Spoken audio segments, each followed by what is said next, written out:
Bonsoir. Bonsoir à toutes, bonsoir à tous. Comment allez-vous? C'est une vraie question. Comment allez-vous vraiment? Bienvenue à la seconde édition de la conférence Agir pour le bien-être mental, initiée par la Fondation Aesio. Et j'ai le plaisir de présenter Marie-Françoise Barabas, sa présidente. Merci beaucoup. Et moi, je vais vous présenter une de nos administratrices du premier jour, Christelle Tissot, qui a créé le podcast Musae et qui a eu la gentillesse de bien vouloir venir animer cette réunion. Oui, c'est vrai qu'en fait, donc j'ai créé Musae, qui est un média qui tente de dédramatiser et démocratiser la santé mentale. Et mon rôle, effectivement, au sein de la fondation, en fait, on est animé par la même envie, tenter de lever les tabous sur ce sujet qui est apparu en fait au cœur du Covid, enfin dans le débat public, mais il a toujours effectivement animé notre monde intérieur. Et on salue l'initiative de la Fondation, qui est la première fondation à se positionner pleinement en fait sur le bien-être mental. Et en fait, d'où est venue en fait cette envie, dans le prolongement peut-être de votre financeur, enfin, qu'est-ce qui a été la motivation première?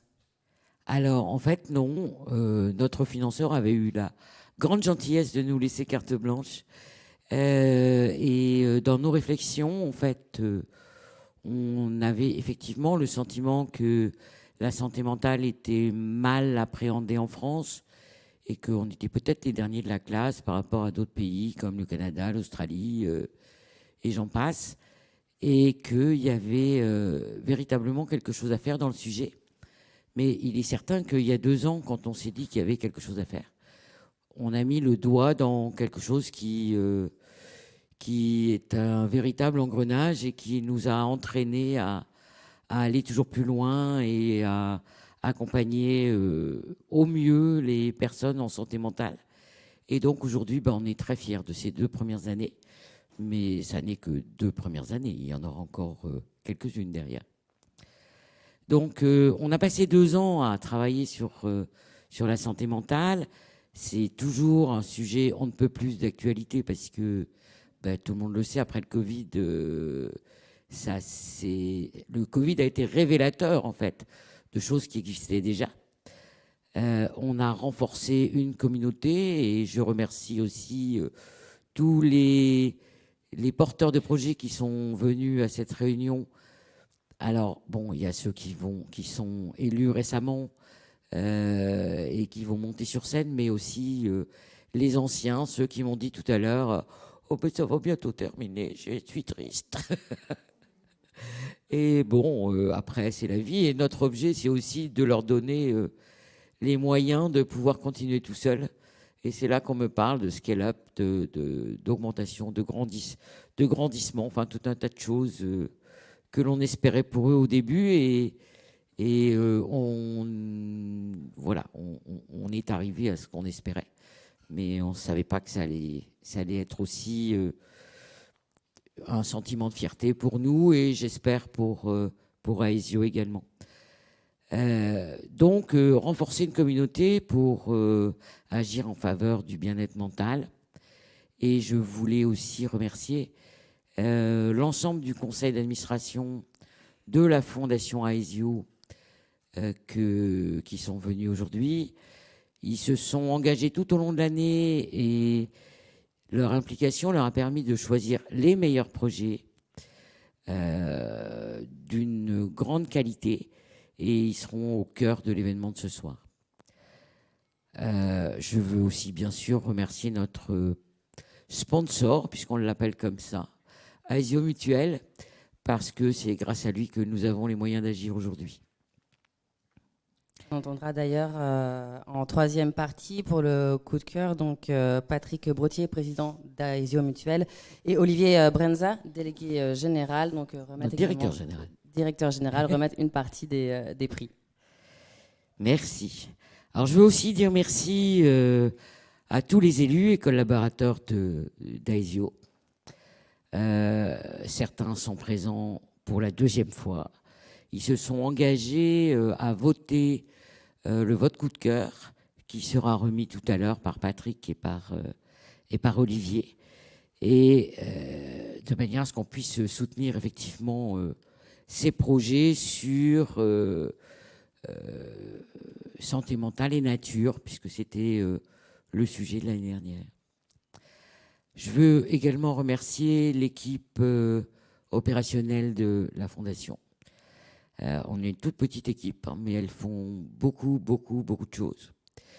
Elles ont accompagné l'ensemble des porteurs de projets. Elles ont aussi accompagné l'ensemble du conseil d'administration dans ces actions. Et moi-même, sans elles, je ne saurais rien vous dire. Elles ont organisé toute la soirée de ce soir et se sont fait aider par la direction de la communication d'Aesio. Et bien sûr, je veux remercier aussi l'ensemble des porteurs de projets. Ils sont nos partenaires. Ils seront ce soir au cœur de l'événement, notamment au travers des 2 tables rondes prochaines. Dont la première qui sera effectivement sur le tabou sur la santé mentale, qui demeure. D'ailleurs, vous avez fait un baromètre qui nous donne effectivement des chiffres qui sont assez étonnants sur l'évolution entre 2021 et 2022. Tout à fait. Donc les tables rondes, bon, ils présenteront un petit peu leur projet. Hein. Et ce baromètre que l'on a réalisé sur la santé mentale en 2022, on est à 73% de personnes qui disent que c'est un sujet tabou. Alors en 2022, alors qu'en 2021, il n'était que 69, donc 73-69. Bah, nous, on essaye de travailler et finalement, on arrive à l'effet inverse. Donc peut-être que oui, peut-être que non. Bah, peut-être que la table ronde nous dira pourquoi.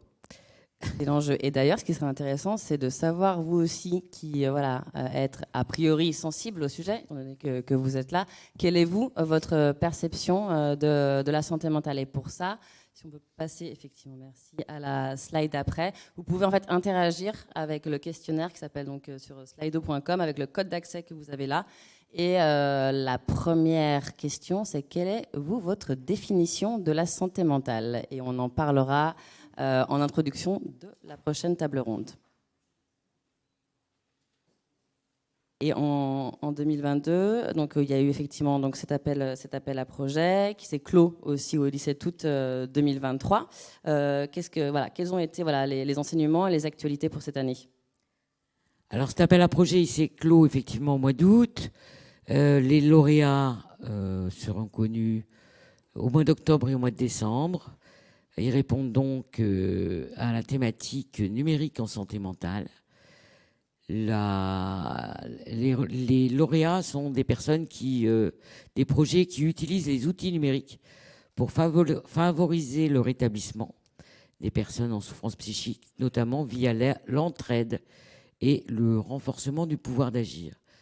À savoir qu'en fait, la Fondation Aesio est toujours axée sur les solutions qui permettent d'aller mieux plutôt que de se lamenter sur son état, ce qui n'avance à rien finalement.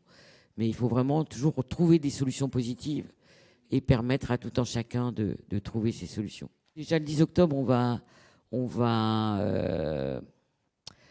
va communiquer les résultats de notre 3e baromètre sur le bien-être mental des Français avec l'IFOP. Et ensuite, on lancera au premier trimestre 2024 notre appel à projet pour l'année 2024. Alors avec une petite différence sans doute, c'est qu'il n'y aura pas 2 sessions de réponse comme cette année, mais une session de réponse un peu plus large. Et ben, pour l'année 2024, on a hâte de continuer à faire grandir notre communauté de partenaires. Aujourd'hui, on a 23 partenaires et continuer à les accompagner autant d'un point de vue financier qu'opérationnel, puisqu'évidemment, de notre point de vue, le financier n'est pas suffisant. Indispensable, mais pas suffisant. Donc voilà, en 2022, on a réalisé une première mesure d'impact. Et on a interrogé nos 5 premiers lauréats. Ils ont été très gentils avec nous. Et il met en avant, en fait, l'apport de la Fondation qui leur a apporté essentiellement la possibilité de développer leur structure, qui leur a apporté la possibilité de monter en compétences, qui leur a permis de gagner en visibilité, de développer leur réseau et de changer d'échelle. Donc tout ça, c'est vraiment ce qu'on recherche pour l'ensemble des porteurs de projets. Alors il y a ceux qui arrivent, ils ne savent pas encore, que quelquefois on va un peu les embêter, mais le résultat est là. Donc, et les anciens peuvent en témoigner. Donc en tout cas, je vous souhaite une excellente soirée et merci à tous d'être là. Merci Marie-Françoise.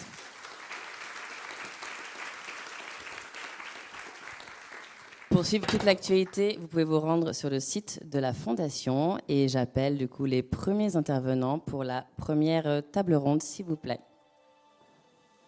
Nathalie Roudot de Nightline France, Margot Bramy, projet La Tête Haute, Thomas Cantalou, de Dites Je suis là, mais où tu veux Thomas, et Simon Lemercier.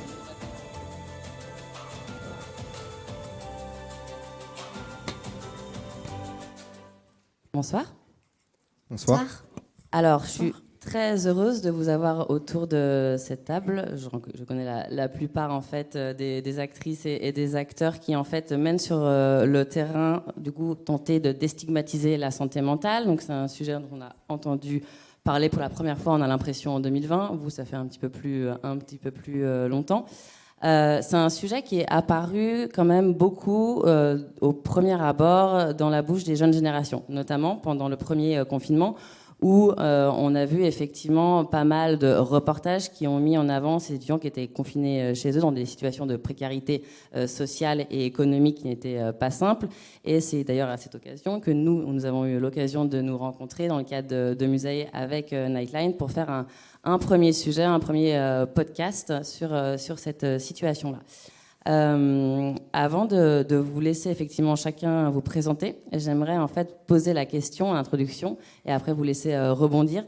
Est-ce que finalement la santé mentale, c'est pas un sujet qui touche avant tout les jeunes générations et est-ce qu'il n'y a pas une prise de conscience plus importante de ce côté-là? Nathalie. Bonjour à tous. Donc je réponds à la question et je présenterai Nightline après, mais je situe quand même juste d'où je parle. Du coup, Nightline, c'est une association qui travaille avec et pour des étudiants. Donc c'est le milieu qu'on connaît évidemment le mieux.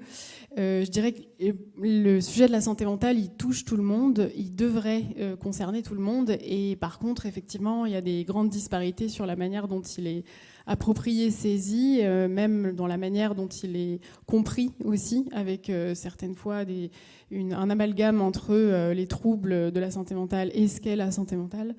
Il y a une appropriation en tout cas du sujet et une libération de la parole qu'on constate chez les jeunes générations. Peut-être aussi parce que, en tout cas, chez les étudiants d'aujourd'hui, les étudiants d'aujourd'hui l'étaient déjà à l'époque du Covid ou bien étaient au lycée.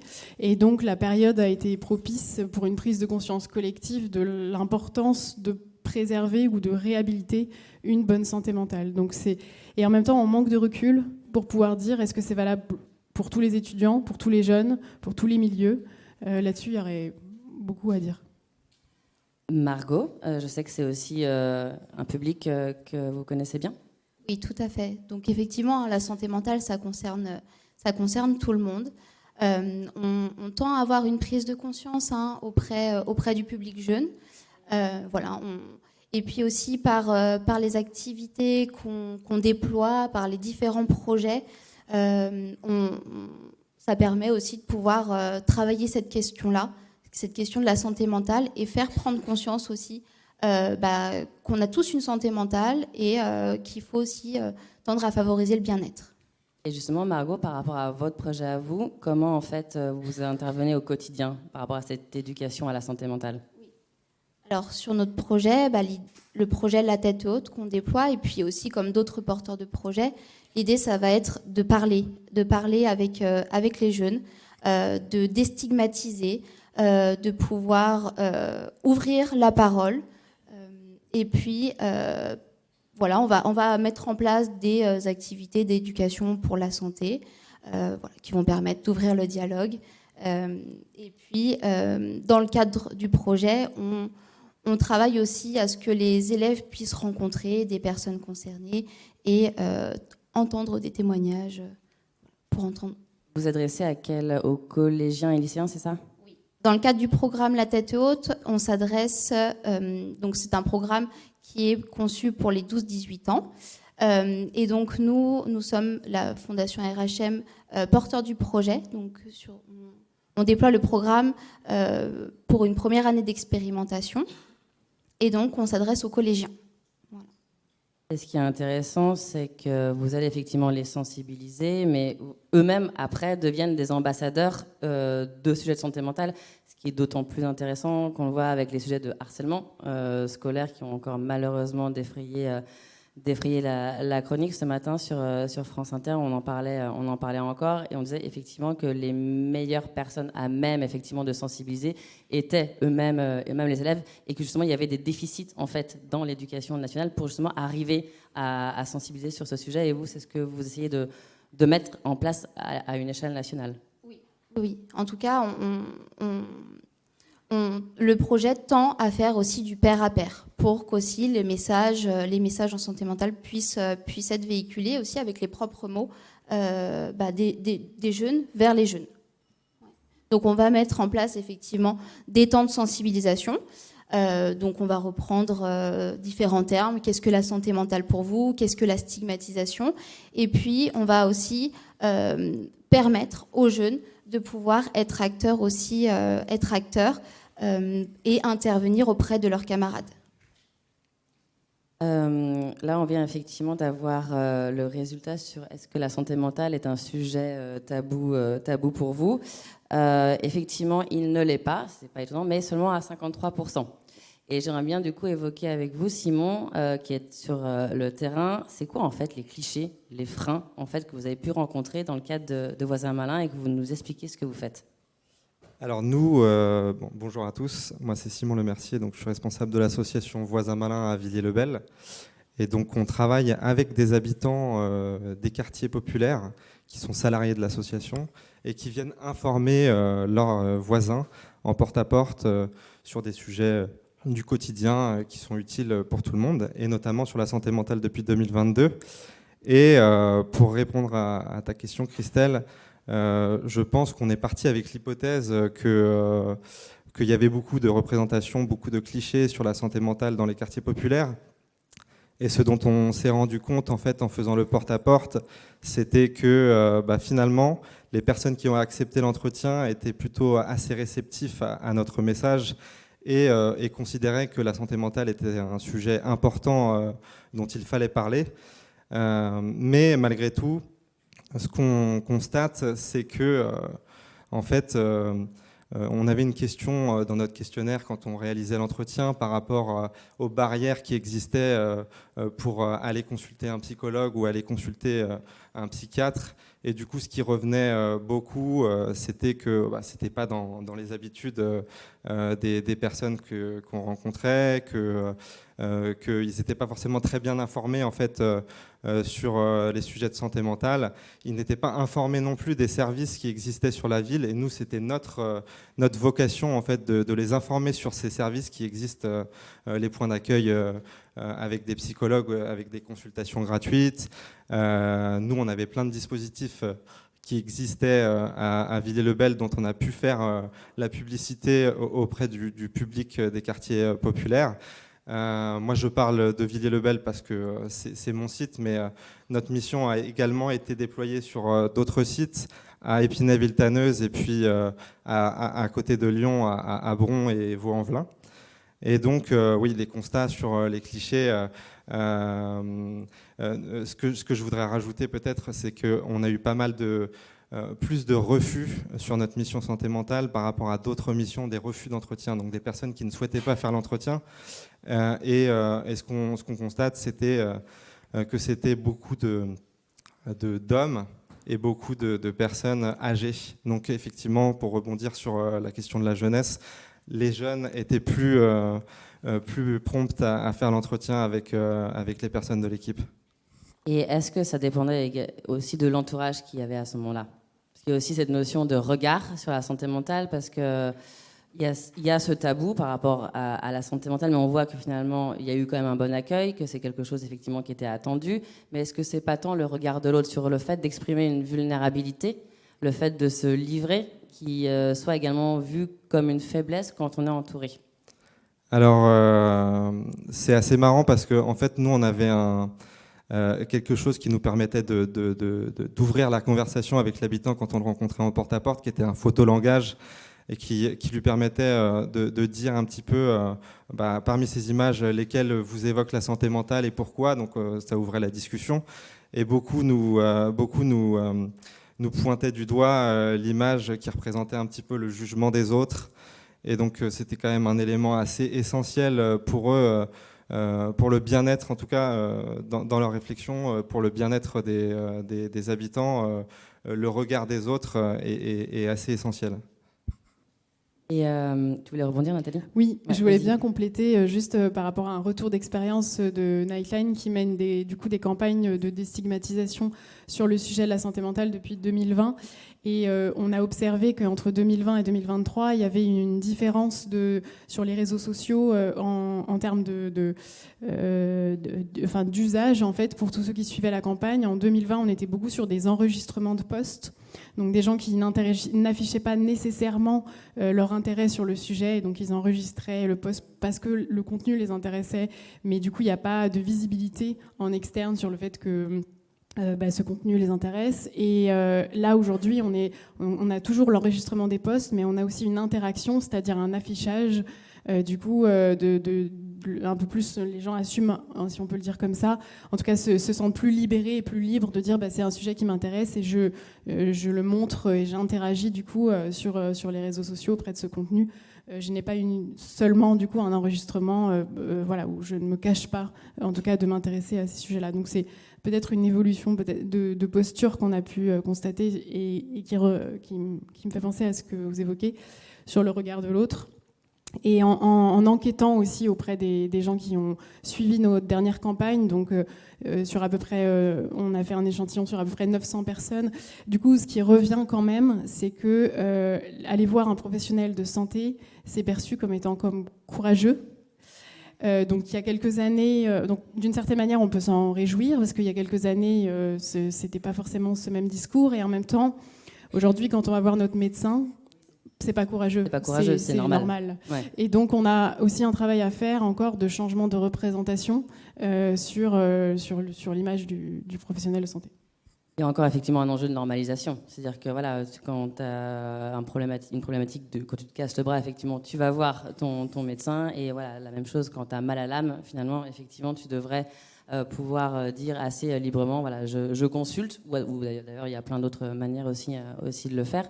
Donc ouais, la santé mentale, ça reste quand même... En fait, le mot, j'ai l'impression, commence à rentrer dans les mœurs, rentrer dans les normes. Mais après, ce que ça implique derrière, il y a encore du boulot. Et là, on parle de santé mentale. Là, du coup, je vais me tourner vers toi, Thomas, parce que quand on parle du sujet que toi, tu traites dans le cadre de Dites Je suis là, par rapport au suicide, enfin voilà, d'où est venue la démarche de Dites Je suis là? Est-ce que c'est venu d'un postulat, effectivement, qu'on parlait pas ou qu'on parlait mal du suicide et qu'il y avait besoin d'avoir une vertu pédagogique? Enfin, quel était le point de départ? Tout d'abord, merci pour l'invitation et merci Ezio. Vous n'avez pas trop chaud dans la salle? Parce que nous, ici, sur scène, Ouais, là, il fait chaud, là. Je vais rebondir sur ce que tu disais, Nathalie, et puis toi aussi, Christelle. Effectivement, ça reste tabou, la santé mentale. Je dirais qu'on en parle plus, comme tu l'as dit en intro, depuis le Covid.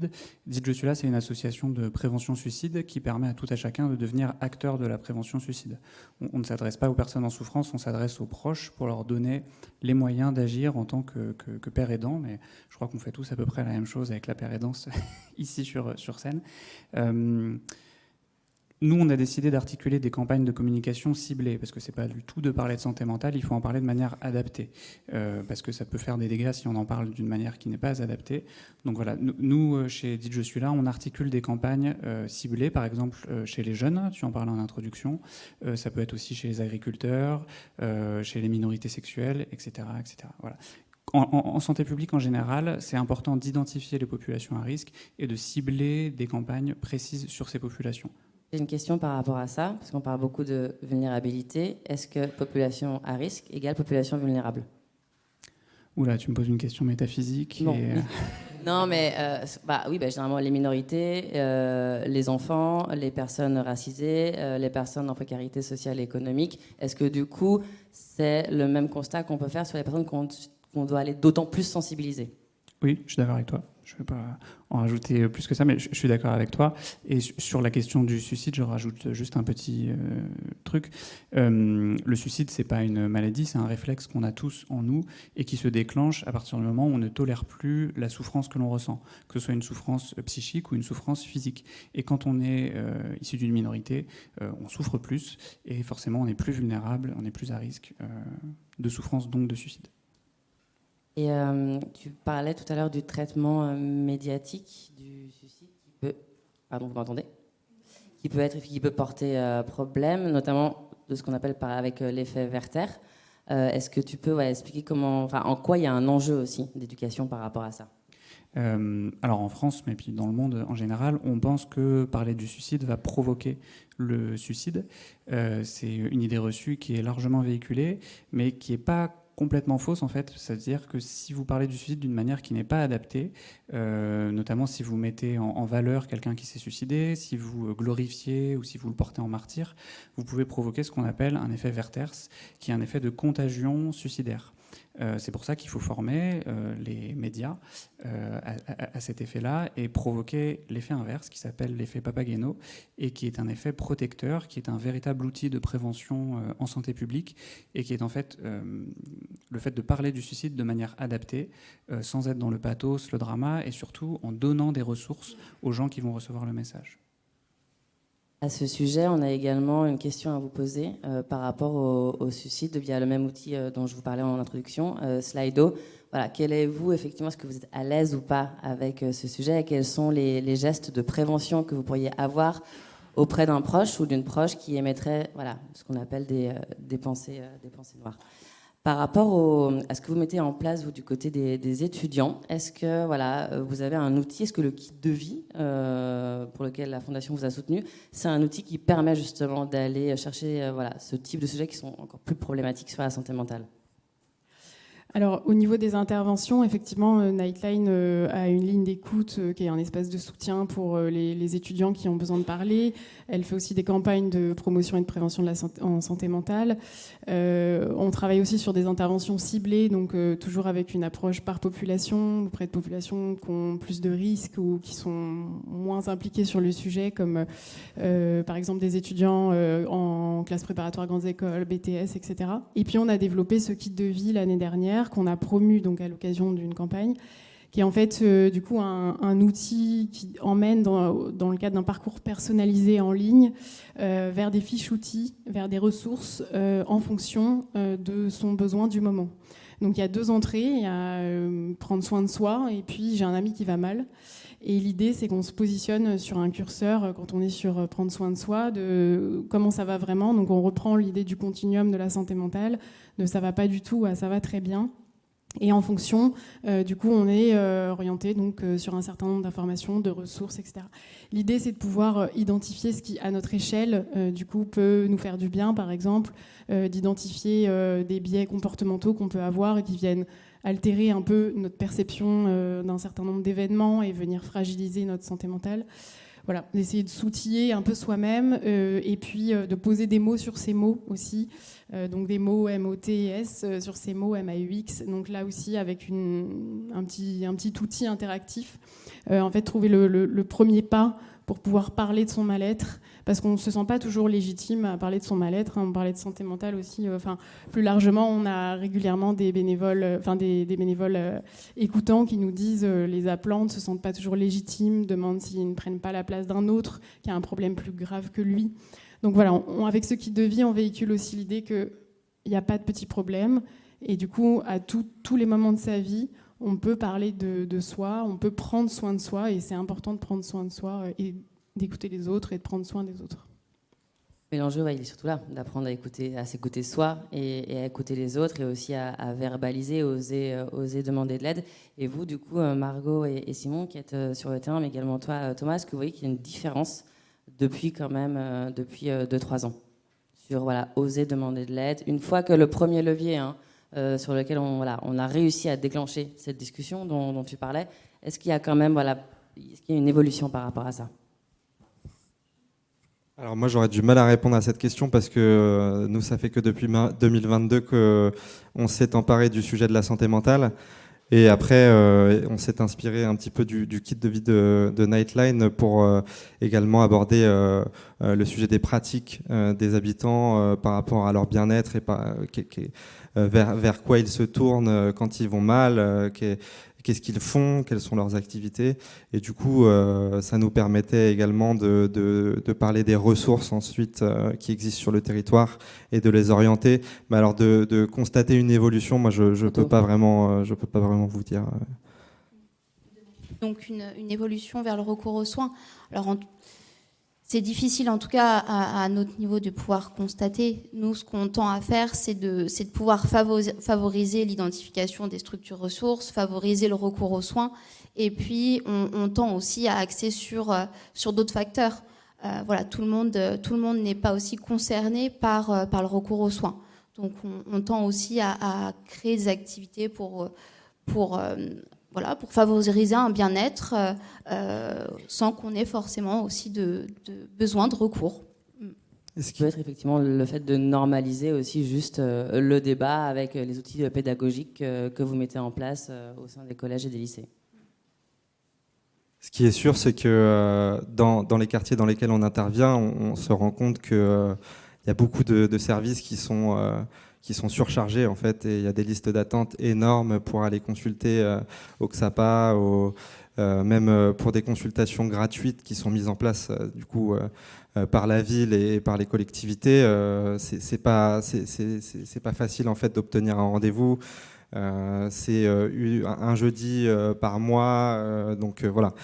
Tout ça fait que le recours aux soins, de fait, il est difficile dans les quartiers dans lesquels on intervient. De moyens également.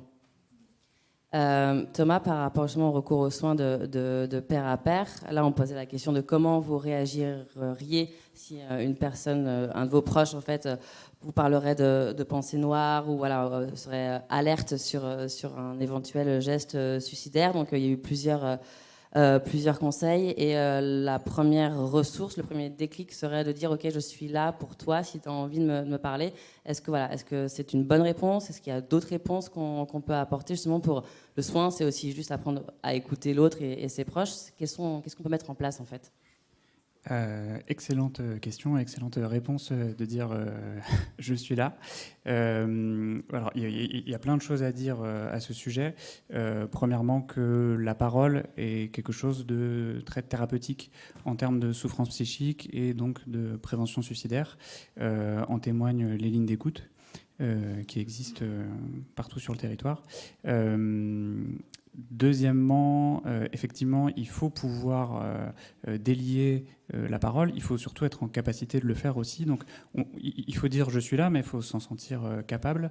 Il y a certaines personnes, du fait de leur histoire personnelle, de leur vécu, de leur traumatisme peut-être, qui ne sont pas capables de recueillir une souffrance psychique extrême.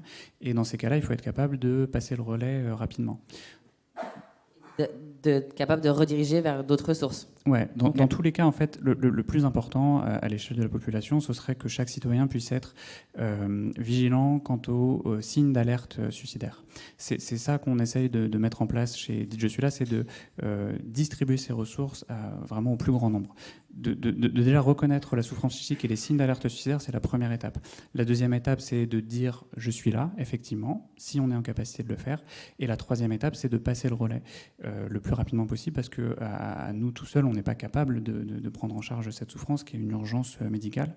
Et c'est pour ça que sur le site de Dites je suis là, qui vient d'être refait à neuf, d'ailleurs, je vous invite à le visiter, on a mis en place depuis des mois maintenant un annuaire des ressources pour toute la France, tous les territoires, dans laquelle vous pouvez accéder du coup sur quelque chose de très interactif aux ressources en cas de crise suicidaire dans votre ville, dans votre département. En fait, on est parti d'une expérience, c'est que quand on était aux urgences à travailler aux urgences psychiatriques, on avait souvent des patients qui arrivaient à 22h et qui nous disaient mais en fait depuis 10h du matin, je cherche la structure dans laquelle je devais me rendre. Je suis allé à la clinique privée mais ils prennent pas les urgences. Je suis allé à l'hôpital général mais ils prennent pas la psy. Et bon, voilà. Et donc on a mis en place cet outil pour que très rapidement on puisse passer le relais à des structures efficaces. Tu peux nous redonner l'URL ? C'est dites je suis là. Ah, tu me poses une colle. Dites je suis là.fr ou .org, je me rappelle plus. Je crois que c'est .fr. /urgence. Mais de toute façon, vous l'avez en plein écran direct. Vous avez également un guide ressources, vous ? Oui, du coup, qui est pour les étudiants. Effectivement, il y a un annuaire du coup que Nightline a créé pour répondre à ces questions d'orientation qui sont un peu cruciales quand on a des gens qui sont en situation de mal-être. Il n'y a rien de pire que de devoir courir sur 14 sites d'un endroit à l'autre. Donc, sur le site de Nightline, effectivement, Nightline soutien-étudiant. Ça y est, moi aussi je bug. La question piège des URL. .fr, voilà.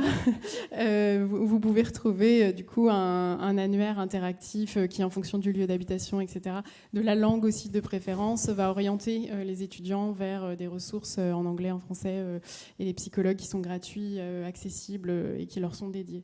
Et j'ajoute que sur la prévention du suicide aussi, donc il y a effectivement les ressources de Dites je suis là, et nous on travaille aussi avec le 3114, le numéro national de la prévention du suicide, qui est du coup un numéro d'urgence à retenir aussi, même pour en tant qu'aidant, du coup, dans une situation difficile.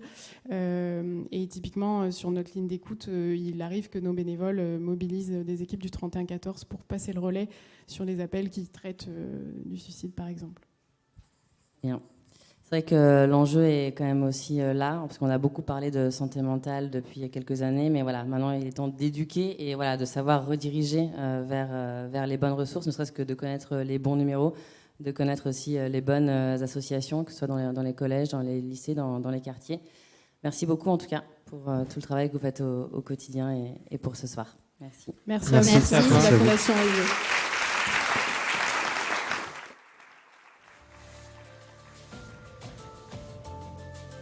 Pour la suite, je vais appeler Grace Libissa sur scène.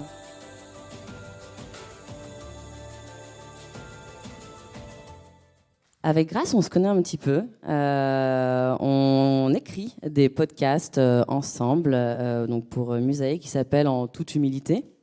État de grâce. C'est facile à retrouver, du coup. L'idée, effectivement, on l'a compris par les santé mentales, c'est pas évident. Et d'ailleurs, le premier épisode qu'on a fait ensemble s'appelait « Vous nous fatiguez avec la santé mentale ». En fait, vous nous saoulez avec ce sujet. Mais pourquoi, effectivement, pourquoi ça nous saoule, Grace ? Pourquoi ? C'est une excellente question. Et on va en parler ce soir. Bonsoir. Je m'appelle Grace Libissa. Alors, je vous le dis tout de suite, j'ai un peu le trac. Pourtant, je fais ça souvent, mais là, j'ai un peu le trac. Et au vu du thème, je me dis que vous serez indulgents avec moi. Donc, merci. Contre toute attente, donc, je vais vous parler de santé mentale. Et je suis très heureuse d'être là ce soir parce que pour moi, la santé mentale, c'est un sujet très important. C'est aussi un sujet très complexe. C'est un sujet, lorsqu'on l'aborde, qui fait qu'on peut peut-être heurter, vexer, blesser. Ce n'est bien sûr pas mon intention. Donc, si ça devait arriver, je vous présente par avance mes excuses. En revanche, si je vous bouscule un peu, j'aurai gagné ma journée. C'est parfait. Je récupère mes notes, car j'ai les notes, n'est-ce pas ? C'est un billet d'humeur, donc je vais le lire. Je préfère vous le dire, ne soyez pas déstabilisés. Donc aujourd'hui, ce que je vais vous partager, c'est mon point de vue à moi. C'est important de le prendre comme tel. Je ne suis pas psy, je suis juste très névrosée. Et c'est en tant que femme sujette à l'anxiété, à la dépression depuis plusieurs années que je me suis intéressée à la santé mentale et que j'ai eu envie d'encourager les gens à s'autoriser à prendre soin de la leur. Bref, Christelle, vous le demandez plus tôt, mais est-ce que vous allez bien? Oui, ça va? Eh bien, vous avez de la chance. Hein. Parce que quand on voit les chiffres du bien-être mental en France, visiblement, c'est pas donné d'aller bien. Par exemple, selon le sondage Les Français et leur bien-être mental de l'IFOP pour la fondation Aesio, 57% des personnes interrogées ont le sentiment d'avoir été en souffrance psychique au cours des 12 derniers mois. Et pourtant, 62% sont surprises d'apprendre qu'une personne sur 4 connaît un épisode de souffrance psychique à un moment de sa vie. Enfin, 49% ne sont pas attentives à leur bien-être mental. Ça fait une personne sur 2 qui prend pas tant que ça soin d'elle. Mais quand on y pense, c'est quand même fou la facilité avec laquelle on se laisse tomber. Enfin, je trouve. Grosse ambiance, hein, n'est-ce pas? Voilà. Bon, en même temps, au vu de l'actualité, ça peut se comprendre, hein, entre les conflits, l'augmentation de la pauvreté, les crises économiques, ça finit par être un peu étouffant. Puis je parle même pas des problèmes personnels qu'on a tous. Il y a de quoi avoir le cœur lourd, finalement. Donc il y a de fortes chances pour que parmi les personnes qui m'ont répondu « oui, ça va », il y en a qui mentent. Hein, voilà.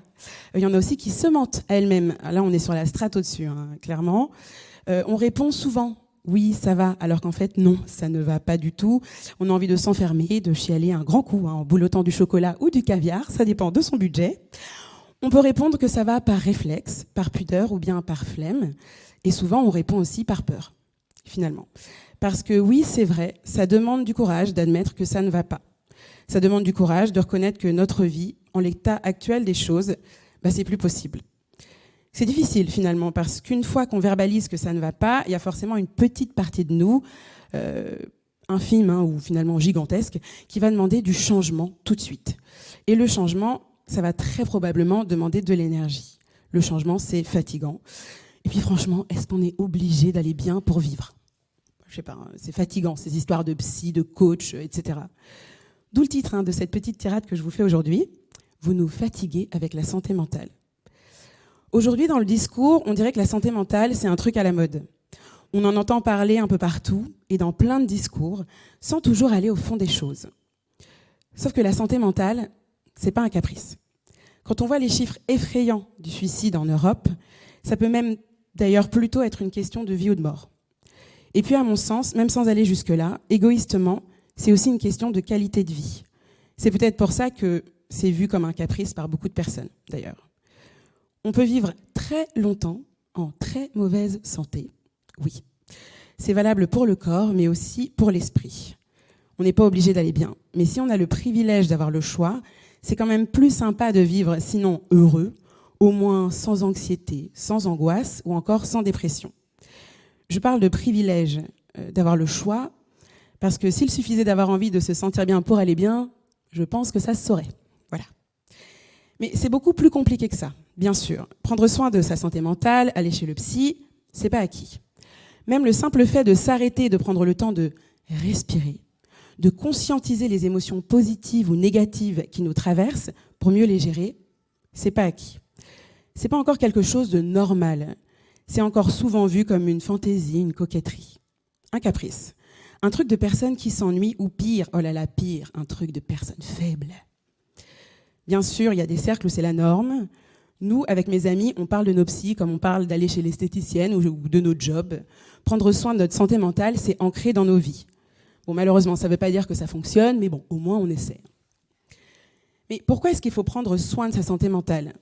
Pourquoi on nous fatigue avec cette fameuse santé mentale ? Et puis surtout, comment faire ? Parce qu'a priori, moi en tout cas, je n'ai pas trouvé de mode d'emploi. Pour moi, prendre soin de ma santé mentale, c'est important, car c'est une question d'hygiène de vie. De ma vie à moi, mais aussi celle de mon entourage. C'est-à-dire que comme je sais désormais que je ne suis pas socialement opérationnelle de novembre à mi-février inclus, je prends mes dispositions. Ça signifie que j'accepte le minimum de rendez-vous possible. Durant mon temps personnel, je ne vois que des personnes qui m'aiment et qui m'acceptent comme je suis, c'est-à-dire dans un état assez exécrable. Et je remplis mon temps professionnel de projets qui nourrissent mon esprit et mon cœur. Alors, attention, bien sûr, j'ai tout de même sans cesse envie de pleurer, ça m'angoisse de sortir de mon lit et absolument tout, mais vraiment tout me gonfle, mais dirons-nous, je mets tout ce que je peux en place pour traverser cette période le plus sereinement possible, ou au moins assez correctement. Et j'adapte ainsi toutes les situations de ma vie à mon environnement et à mon fonctionnement lorsque je traverse une période qui challenge mes nerfs.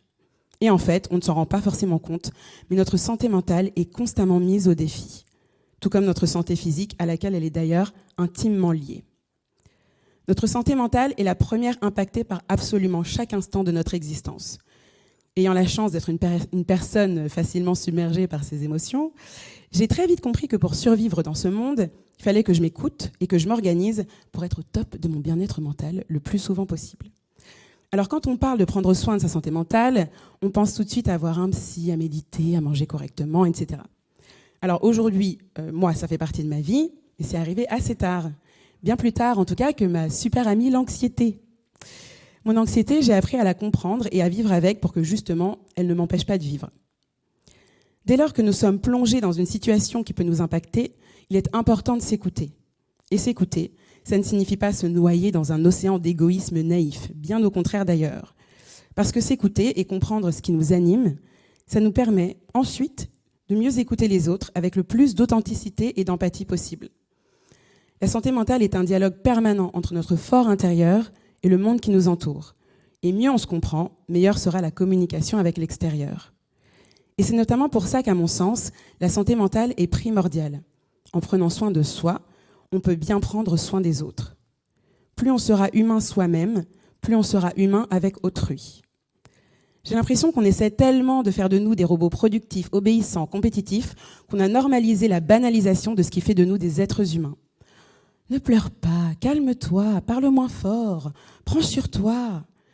On minimise facilement son mal-être ou celui d'autrui. Non mais ça va, il suffit de vouloir aller bien pour que ça s'améliore, hein. Mais comment ça, une dépression, tout de suite, les grands mots? Elle n'a pas envie de faire des efforts, c'est tout. J'ai tout pour être heureuse et pourtant je ne comprends pas pourquoi je suis tout le temps triste. Non mais c'est pas grave, hein, ça va passer, c'est juste, voilà. On minimise, on banalise, on cache tout sous un tapis et ça commence dangereusement à ressembler à des lasagnes moisies. Et c'est ainsi qu'on se retrouve avec des gens qui, à force d'étouffer leur humanité, finissent, oui, un beau jour, par péter les plombs. Oui, oui, oui. Un jour, on finit par ne plus en pouvoir de toutes les phrases qu'on peut entendre habituellement sur le sujet. Mais ça va pas bien dans ta tête? Ou elle est complètement tarée celle-là. Ou encore, non mais c'est pas possible d'être aussi émotive. Toutes ces phrases qui semblent toujours avoir été là, comme le communiqué de presse du déni autour de la santé mentale. Ces phrases qu'on a tellement normalisées et qu'on balance sans se soucier de combien elles peuvent être incisives, méprisantes, douloureuses ou encore psychophobes. Ne pas s'occuper de sa santé mentale, c'est laisser les commandes de ses émotions à la vie. Plutôt hasardeux, je trouve, hein. Surtout par les temps qui courent. S'il y a bien une certitude qu'on a depuis quelques années, c'est que la vie n'est qu'impermanence, tout change et vite. Alors on se raccroche à quoi? On survit au lieu de vivre? Je ne sais pas vous, mais moi je trouve que c'est quand même dommage vu le temps que ça peut durer. Aller bien, c'est pas facile, on le répète. Déjà, il faut avoir le privilège de pouvoir le faire, ce choix d'aller bien. Il faut avoir les moyens de pouvoir faire ce choix. Moi, quand je traverse des épisodes dépressifs, j'ai envie d'aller bien, mais j'arrive pas forcément. C'est difficile. Mais par chance, à force d'introspection, je me connais assez, alors je sais ce que je dois faire en attendant que ça passe. Et si c'est trop dur, alors je demande de l'aide. Mais si j'ai la chance de pouvoir faire ce choix d'aller bien, même là, ça va me demander de l'organisation. J'ai besoin de quoi, moi? De la lumière du soleil le matin, de chanter, de danser à ma guise, de construire des projets. Est-ce que ça peut m'aider de voir un psy? Est-ce que j'y vais seule? Est-ce que j'y vais en famille? Est-ce que j'y vais avec ma ou mon partenaire de vie? Il y a des choses simples qu'on peut mettre en place, et ce qui est fabuleux, c'est qu'on n'a pas besoin de le faire seul. On peut demander de l'aide. C'est d'ailleurs un peu le principe du projet, finalement. Et puis surtout, dans tout cet inconfort de quête de son bien-être, on pense à son confort à soi. Si je rencontre un psy et que ça ne me convient pas, eh bien j'en change. 1 fois, 2 fois, 3 fois, 10 fois, jusqu'à trouver un espace où je peux me confier et guérir dans la confiance. Et ce qui est incroyable aujourd'hui, et même formidable, c'est que beaucoup de psys travaillent à distance. Et donc, même s'il n'y en a pas près de chez moi, il y a toujours une solution. La santé mentale, c'est un voyage qu'on fait tout au long de la vie. Ça se met en place, ça se construit, et puis ça se vit pour soi et pour les autres, hein, vous l'aurez compris. Et attention, attention, attention à ne pas confondre santé mentale et développement personnel. Alors moi, je ne critique pas, hein, j'adore, je ne vais pas être hypocrite, hein, je médite, je visualise, je récite mes affirmations, je lis des livres qui m'encouragent à manifester ma destinée, j'écris dans un journal, j'adore. Mais le développement personnel, c'est personnel. Et malheureusement, ça peut vite nous faire tomber dans le moi-je et oublier les autres. Oublier notamment que les autres fonctionnent, aux surprises, différemment de moi. Ça peut vite nous faire basculer dans l'individualisme et surtout, ça ne guérit pas forcément les blessures profondes. Et bon, si on est par exemple dépressif, si on est malade, eh bien pour guérir, on aura probablement besoin d'un peu plus que de se faire un high five dans la glace tous les matins en se disant qu'on est incroyable. Après, ça peut être un déclencheur. Ça peut nous faire prendre conscience qu'on est malheureux, mais on va souvent avoir besoin d'aller plus loin, pour soi et pour les autres, toujours. Notre santé mentale impacte tout le monde autour de nous et au-delà. C'est d'ailleurs peut-être pour ça que le bien-être mental fait partie des 17 objectifs de développement durable de l'ONU, les fameux ODD. Là, c'est du sérieux, c'est du sérieux. Christelle Tissot, à ma droite, défend d'ailleurs la santé mentale dans une tribune en disant, je cite, « Et si finalement la santé mentale n'avait rien à voir avec l'individualisme néolibéral du développement personnel? Et si finalement c'était un enjeu citoyen et durable ?» Oui, et si finalement? Je vais vous laisser méditer là-dessus, et en attendant, je nous souhaite à toutes et à tous de toujours nous autoriser des tentatives de bonheur, pas parce qu'il le faut, mais parce que quand même, ça fait du bien d'aller bien. Merci. Merci, Grace.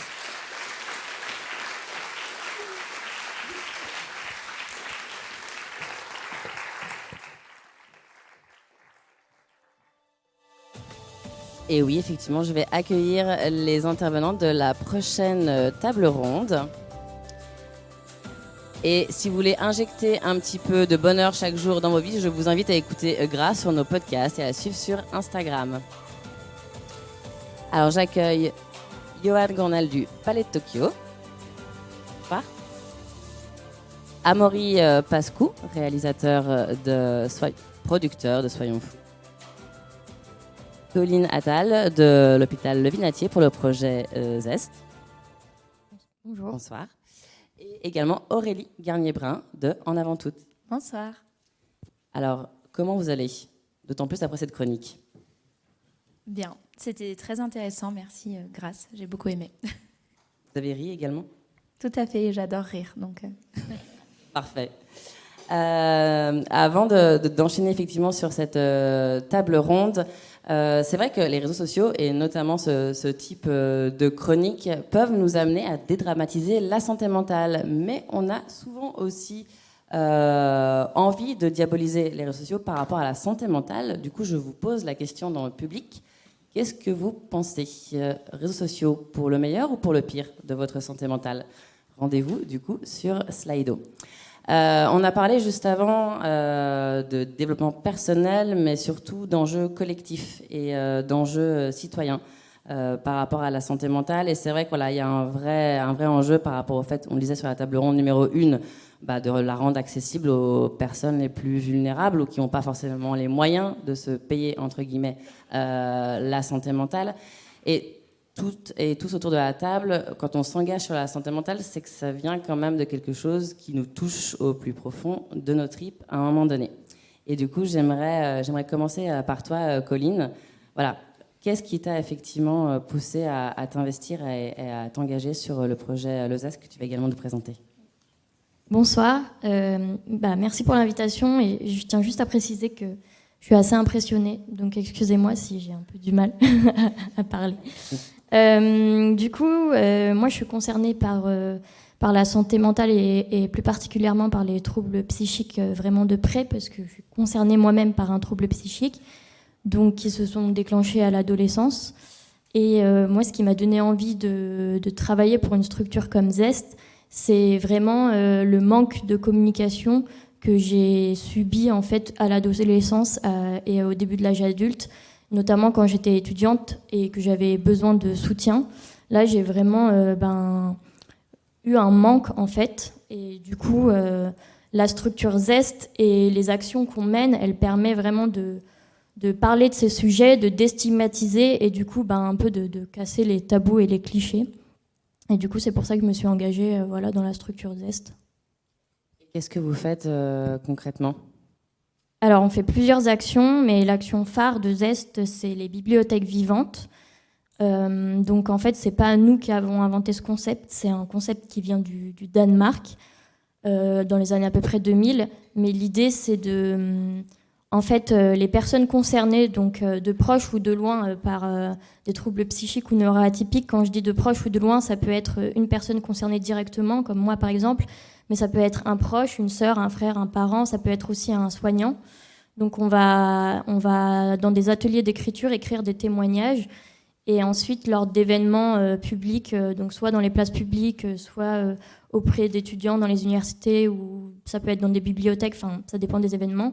On va, du coup, les personnes qui ont écrit leur témoignage vont venir témoigner en face à face. Donc, c'est vraiment ce qu'on appelle une action de contact, c'est-à-dire il y a un côté un peu plus intimiste qu'une action de militantisme ou de campagne de publicité, par exemple. Et du coup, ça va être un témoignage en face à face entre la personne qui lit son témoignage et une à maximum 3 personnes en face. En fait, il y a une notion finalement d'investir l'espace public et de permettre à des personnes concernées et des personnes peut-être moins concernées ou non concernées, ça dépend en fait, de se rencontrer. Et c'est vrai que c'est ce que permet l'espace public, mais c'est ce que permet également la culture et les enjeux sociétaux et les musées. Et donc du coup, je me tourne vers toi, en fait, Amaury, pour... Au tout début où on s'est eu donc, pour préparer cette table ronde, je sais que tu avais très à cœur en fait, de faire un documentaire qui n'était pas stigmatisant, ni excluant, ni pathologisant en fait, sur les personnes qui étaient concernées par la santé mentale et du coup comment ça s'est traduit en fait, au quotidien. Et bien sûr, je te laisse bien sûr présenter le pitch du documentaire. Oui, alors bonsoir, je suis Amaury, je suis l'un des producteurs de Soyons Fous, qui est un long métrage documentaire qui sortira normalement en salle l'année prochaine.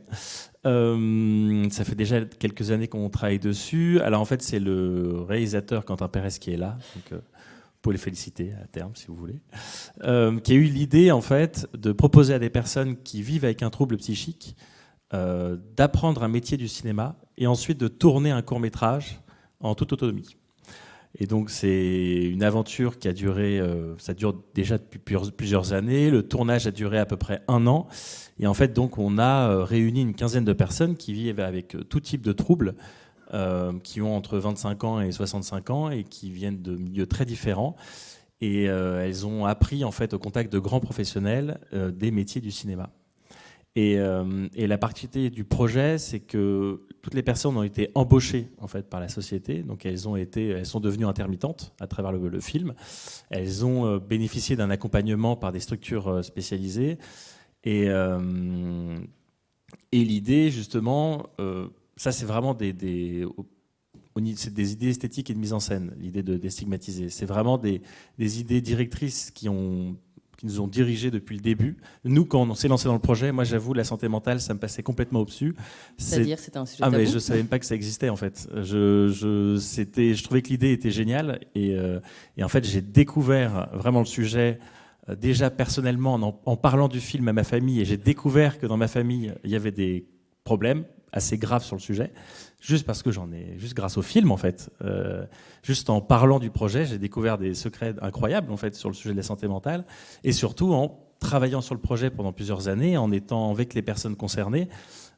Tout de suite on se transforme, c'est-à-dire qu'on dit plus cette personne est schizophrène, on dit elle vit avec une schizophrénie, et même nous on se transforme à ce contact. Et pour revenir un peu sur les idées directrices du projet, l'idée c'est justement souvent dans les documentaires ou les fictions on montre des personnes souvent dangereuses, c'est-à-dire que le psychopathe est nécessairement schizophrène souvent, ça commence avec Psychose d'Hitchcock très tôt, tout de suite. Et donc l'idée justement, dans ce documentaire, on donne la parole. Et en fait, c'est l'idée de donner la parole aux personnes. Il n'y a pas de voix off qui se substitue à elles. C'est vraiment elles qui parlent, et aussi d'accueillir l'écoute. Parce qu'on est dans le temps de la parole, mais il faut aussi proposer l'écoute et l'encourager. Et je pense que c'est vraiment l'idée directrice du projet.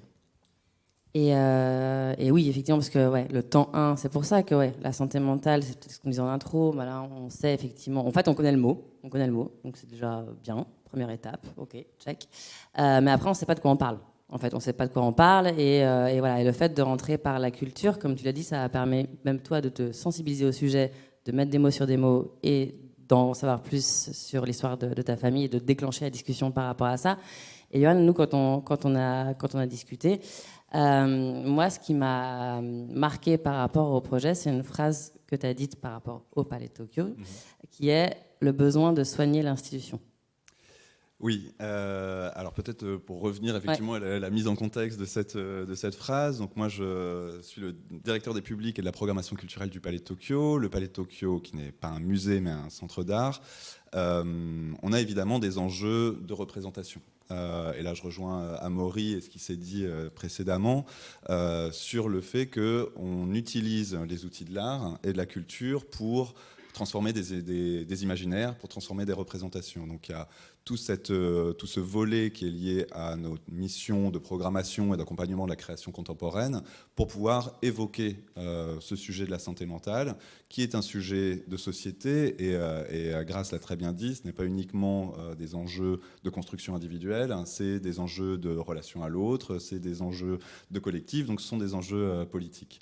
Et cette prise de conscience-là de la part de l'institution, alors il y a évidemment eu la phase du Covid qui a effectivement éveillé, on va dire, peut-être ces consciences. Et au sein du service que je dirige, ce sont aussi des constatations qu'on fait depuis plus d'une dizaine d'années à travers des ateliers, des visites, donc que ce soit par la parole ou par la pratique artistique, de travailler avec différents partenaires dans des services de pédopsychiatrie d'hôpitaux, etc. Donc on accompagne ces différents projets, et là, j'ai d'autant plus de plaisir à être parmi vous ce soir et en parler qu'on a inauguré ce week-end un espace pérenne au Palais de Tokyo qui s'appelle le Hameau, qui est un espace, alors vraiment à destination de la totalité de nos publics, un espace d'accueil, un espace de pratique artistique, un espace de ressources, dont un des axes prioritaires, qui n'est pas forcément encore l'axe majoritaire de nos actions, mais l'axe prioritaire, est à destination, est un enjeu de réflexion, donc d'accompagnement de personnes concernées sur des sujets de santé mentale. Et on a ouvert ce hameau, non pas pour... alors, d'une part, pour donner davantage de visibilité à tous ces différents ateliers et à ces dispositifs qu'on avait pu mettre en place par le passé, mais en le pensant non pas uniquement à destination de publics dits à besoins spécifiques, mais à destination de tous les publics. Et à travers ça, c'est aussi, et on parlait d'enjeux de déstigmatisation, le fait qu'une grande institution culturelle comme le Palais de Tokyo puisse ouvertement parler de neurodiversité, parler de santé mentale, on s'adresse évidemment à tout le monde. Et quand on imagine finalement des ateliers avec des publics spécifiques, c'est aussi se dire, c'est une réflexion sur justement quelles sont les différentes intelligences qui composent notre humanité. C'est de se dire comment en fait, alors sans minorer évidemment toutes les souffrances qui sont afférentes, c'est comment finalement toutes ces intelligences sont des forces qui vont aussi soigner l'institution pour le coup, c'est-à-dire que nous on n'est pas une institution thérapeutique, on n'a pas vocation à soigner. En revanche, en s'enrichissant de ces rencontres, de ces ateliers, de ces moments-là, que ce soit avec des professionnels, que ce soit avec nos partenaires, que ce soit avec tous les publics, c'est une manière aussi de nous soigner nous-mêmes de nos propres envoûtements, de nos propres empêchements parfois. Et en fait, c'est aussi une manière de montrer une sensibilité, une vulnérabilité qu'on n'a pas l'habitude de voir, ou en tout cas à la place de qui on a l'habitude de parler aussi. Par rapport aux personnes qui sont concernées, c'est ce que tu disais aussi à Amaury, effectivement, dans le documentaire, c'est de ne pas parler à la place d'eux, mais du coup, on a embauché effectivement des personnes qui sont concernées par la santé mentale, parce que aussi les stigmates sur ce sujet, c'est aussi lié au fait qu'on ne leur a pas donné la parole et qu'on les a stigmatisés à travers des films, à travers des unes de médias aussi, qui sont d'ailleurs récentes également. Donc il y a aussi cet enjeu-là par rapport à l'imagerie collective qui passe par effectivement des centres d'art comme le Palais de Tokyo, mais également comme des films, également par des enjeux de société que sont effectivement aussi ce que vous faites, vous, chez En Avant Toutes. Et du coup, moi, j'aimerais que tu arrives à nous expliquer c'est quoi le lien finalement entre cet enjeu de société qui est effectivement la lutte contre les violences sexistes et sexuelles et la santé mentale. Et voilà, comment vous faites le lien en fait? Bien sûr, c'est vrai que du coup, mon entrée dans la santé mentale et celle de notre association En Avant Toutes, elle s'est faite par les violences. Je vous raconterai peut-être un peu plus la genèse de tout ça, mais c'est vrai que je suis toujours surprise de voir qu'on distingue aujourd'hui beaucoup tout ce qui est enjeu santé mentale et violence conjugale, violence sexiste et sexuelle, comme si la santé mentale était encore reléguée au secteur de la santé et les violences au secteur du social. Alors que je vous garantis qu'on ne peut pas être en bonne santé quand on vit des violences. Et ce qui est intéressant aussi, c'est qu'on travaille beaucoup à changer notre imaginaire collectif sur qu'est-ce que c'est vivre des violences, notamment parce qu'on accompagne des jeunes qui se retrouvent pas forcément dans ce cliché une femme de 40 ans avec des enfants qui a des bleus sur le visage et un mari alcoolique dans un pavillon de banlieue. C'est ça les violences, mais c'est aussi plein de choses. Et comme la santé mentale, c'est comme si toute la partie invisible des violences, les violences psychologiques, les violences sexuelles, les violences verbales, étaient moins existantes, moins légitimes. Donc c'est intéressant de voir ce parallèle. Nous, ce qu'on a fait En Avant Toutes, c'est qu'on a monté le premier chat d'accompagnement à destination des personnes victimes de violences en ciblant prioritairement les jeunes, qui sont donc surreprésentés dans les victimes de violences conjugales. On vit plus de violences en couple quand on a moins de 25 ans. Et pourtant, ces jeunes-là se tournent pas ou peu vers les dispositifs existants, les associations spécialisées, les numéros d'écoute comme le 3919, notamment à cause de ces enjeux d'imaginaire populaire. C'est difficile de se penser victime de violence quand c'est sa première relation. Les associations nous témoignaient toutes qu'elles avaient du mal à capter ce public. Donc nous, il y a 10 ans, on était aussi plus jeunes et on a observé que quand on a un problème, qu'est-ce qu'on fait ? Eh ben, on va sur Google. J'ai mal à la tête, demain, je tape mes symptômes, je tombe sur des forums obscurs, je me diagnostique plein de maladies très graves, mais je vais pas forcément en parler tout de suite à quelqu'un. Et ben, c'est la même chose pour les violences. On voyait que les jeunes parlaient beaucoup des violences qu'elles pouvaient vivre sur des forums, en commentaires de vidéos, sur YouTube, sur Instagram, etc. Et les commentaires, enfin les réactions que ça pouvait susciter étaient au mieux maladroites et au pire malveillantes, à base de c'est normal que tu te forces, les garçons ils ont plus d'envie que les filles, etc. Donc c'est là où on s'est dit il faut vraiment qu'on arrive, on en parlait tout à l'heure du numérique, à infiltrer le numérique avec une réponse qui soit professionnelle et bienveillante sur la question des violences. Donc c'est comme ça qu'est né enavanttoutes.fr et donc le premier chat d'accompagnement des personnes victimes de violences par des professionnels. Et pendant le Covid, vous imaginerez qu'on a eu une explosion des connexions sur notre chat, notamment parce qu'on manquait tellement d'intimité pour parler que des fois, quand on était confiné avec son agresseur, prendre le téléphone et prendre le risque qu'ils nous entendent dans la pièce d'à côté, c'était extrêmement dangereux. Donc le fait de pouvoir taper en ligne de façon anonyme et sécurisée en faisant croire qu'on regardait un truc sur son téléphone ou qu'on discutait avec une copine, ça a été très pratique. Et on a remarqué de plus en plus de jeunes qui se connectaient, qui demandaient de l'aide, notamment des jeunes victimes de violences intrafamiliales et d'inceste. Et c'est là où on s'est rendu compte que notre site, qui parlait beaucoup, commentonsaime.fr, de problèmes de couple, des débuts, de la sexualité, du rapport au corps, etc., ne convenait pas forcément à un public plus jeune qui vivait des violences, mais d'une autre façon, qui en parlait d'une autre façon, qui voyait ça d'une autre façon. Et donc, avec le soutien de la Fondation Aesio, on a pu monter un autre site qui s'appelle Première fois, au pluriel.fr, que vous pouvez là, si vous voulez aller checker ça sur votre téléphone, qui s'adresse spécifiquement aux 10-14 ans et qui va aborder de façon très large les enjeux de la santé mentale au collège, que ce soit le harcèlement, le rapport au corps, la puberté, les amis, etc. Et l'idée, c'est qu'on arrive à, en déstigmatisant, en banalisant au sens positif du terme pour que ça devienne aussi un enjeu plus ordinaire, les enjeux de santé mentale, on puisse être en contact avec un public qui vit des violences intrafamiliales, de l'inceste et qui a besoin d'une aide qui ne serait pas forcément à aller chercher comme ça de prime abord, mais qui, sous couvert de comment ça va plus globalement, arrive finalement à parler de choses voilà, beaucoup plus tabous et beaucoup plus difficiles à saisir de la part de professionnels.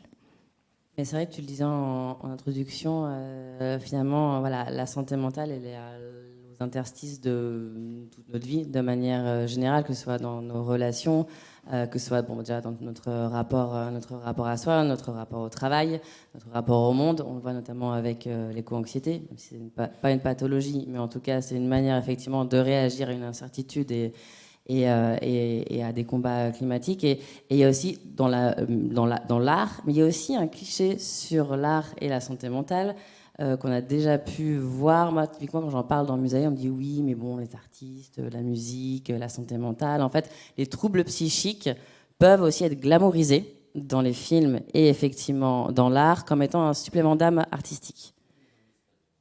Oui, c'est ça, exactement. On est dans l'espace Van Bah Gogh, oui. Ça ne s'invente pas. Exactement. Et est-ce que du coup, c'est ce que vous aussi cherchez à combattre là, effectivement, avec vos projets à vous parce que c'est aussi un cliché, c'est aussi un stigmate complet. Est-ce que du coup, c'est une démarche, un cliché sur lequel vous souhaitez lutter ? Alors effectivement, c'est vrai qu'on a tendance tout de suite à parler d'art brut, qui est aussi extrêmement stigmatisant. Alors, mais en même temps, il se passe tellement. Et évidemment, les relations de l'art avec ce qu'on appelait la folie sont extrêmement riches, enfin, font partie aussi et sont constitutives aussi d'une espèce de construction mythologique finalement de la figure de l'artiste, qu'il faut évidemment, avec lesquelles on doit travailler, qu'il faut pouvoir déconstruire, qu'il faut, puisqu'on le voit. De toute façon, là, on est un peu dans le cliché romantique, mais tout ça a été travaillé quand même, et on le voit, et c'est vrai qu'au Palais de Tokyo, on parlait de comment soigner l'institution, c'est aussi des logiques qu'on peut travailler avec des outils qui sont celles de la psychothérapie institutionnelle. On voit comment des personnes comme Fernand Deligny, comme François Tosquelles, en travaillant dans des institutions, ont essayé de renverser aussi justement des assignations de position du soignant, du patient, pour justement soigner les relations. Donc en travaillant aussi avec ces outils-là, et notamment tous les outils aussi liés à la manière dont la psychiatrie et l'antipsychiatrie, notamment dans les années 70, a pu évoluer, c'est aussi des enjeux que des artistes, ou dont les artistes se saisissent. Qu'ils soient concernés d'ailleurs ou pas personnellement, ce sont quand même des outils de pensée, des outils à nouveau politiques. Et c'est pour ça que la santé mentale, finalement, on peut trouver en fait des ramifications à la fois scientifiques, avec le développement des neurosciences qui va nous permettre justement de pouvoir réfléchir ce qui était considéré comme des pathologies qui peuvent être aujourd'hui considérées comme des diversités, mais dans le meilleur sens du terme. C'est pour ça que j'insiste aussi vraiment sur ce thème de neurodiversité, alors qui fait encore débat en fonction des personnes avec lesquelles on parle. Donc ce sont des enjeux scientifiques, des enjeux politiques et des enjeux esthétiques. Mais je m'arrête peut-être là. Non, mais c'est vrai que je trouve que lier talent et troubles psychiques, je trouve ça super casse-gueule en fait, et je trouve ça terrible. Et on parle beaucoup d'artistes, mais qui meurent souvent très jeunes. Ils font des trucs géniaux, mais bon, au bout d'un moment, ça finit mal souvent quand même. Et puis ils sont tristes aussi. Oui, le chemin jusque-là. Après, nous, la particularité, c'est qu'on a proposé aux personnes de faire un court métrage. Et le cinéma, c'est un art, mais aussi une industrie. Et c'est un travail d'équipe. Et en fait, c'est-à-dire qu'on a des personnes qui ont des postes de costumiers, de maquilleurs, de chefs opérateurs, d'ingénieurs du son.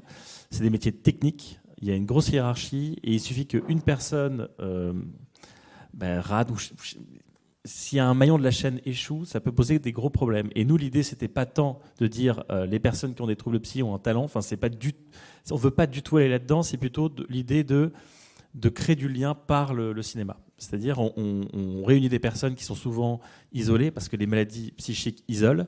Et l'idée, c'est que grâce à un tournage, grâce à une aventure collective, on recrée du lien, on recrée de la confiance en soi. Et si derrière, il y a du talent ou s'il y a des gens qui se révèlent, tant mieux. Mais ce n'est pas le but. On ne va pas mettre une pression là-dessus. Ce n'est pas du tout le but du film.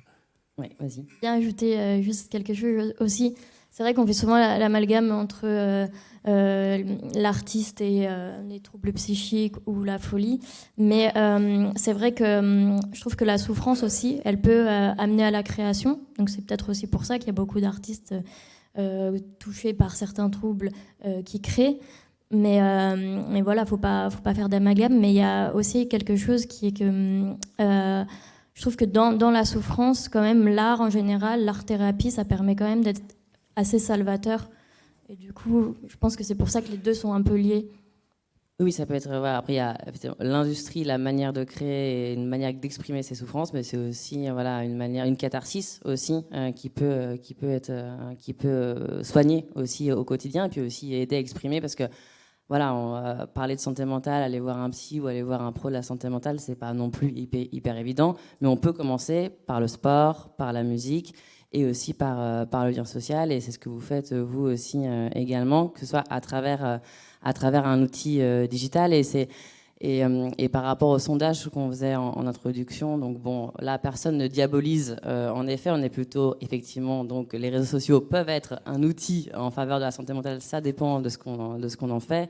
Et c'est vrai que pendant le Covid, pour sortir justement de l'isolement, qui est le pire truc quand tu as effectivement une problématique de santé mentale, en fait, Instagram, TikTok, ça a été top.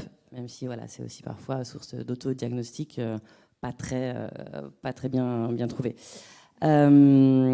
Juste pour revenir sur ce que vous faites au quotidien au Vinatier et au Zest, justement par rapport à cette approche très terrain, c'est quoi les retours que vous avez en fait des bibliothèques vivantes par exemple, les retours des gens qui font l'expérience de la bibliothèque?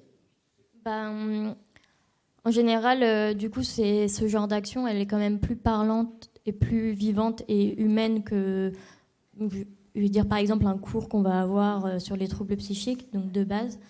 Ensuite, donc, ça permet quand même de casser les tabous et les malaises, comme je disais au début. Et après, il y a vraiment des changements.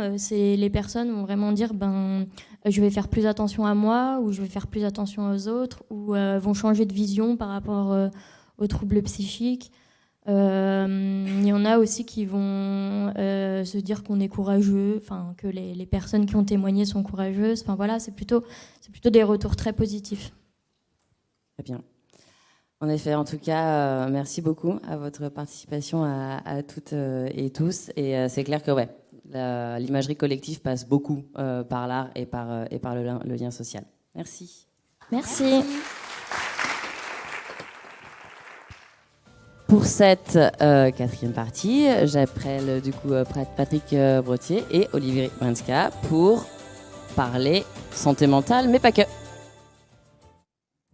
Bonsoir. Bonsoir.